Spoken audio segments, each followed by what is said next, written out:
আসসালামু আলাইকুম। আজকে কীভাবে ডিএস রিপোর্ট আমরা জেনারেট করব সেটা দেখাবো। ডিএস ক্লিক করে রিপোর্ট জেনারেট ক্লিক করলে এখানে আমাদের সব ইউজার ইনফরমেশন চলে আসবে। এখন পর্যন্ত অ্যাক্টিভ ইউজারগুলো সব ইউজার ইনফরমেশন, আইপি অ্যান্ড পুরোপুরি বিটিআরসি যেভাবে চান সেই হিসাবে এখানে রিপোর্ট জেনারেট হবে। দেওয়ার পরে আমরা এটাকে এক্সেলে আউটপুট করতে যদি চাই, জাস্ট এক্সেলে ক্লিক করে এখানে আমি সিলেক্ট করলে হবে।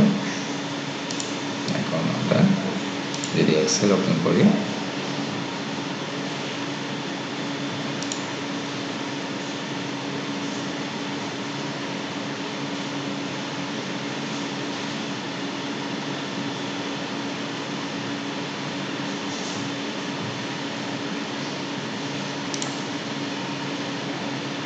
এখন এক্সেল অনুযায়ী পুরো ডিএস স্টাইলে আমাদেরকে রিপোর্ট জেনারেট করে দেখিয়েছে।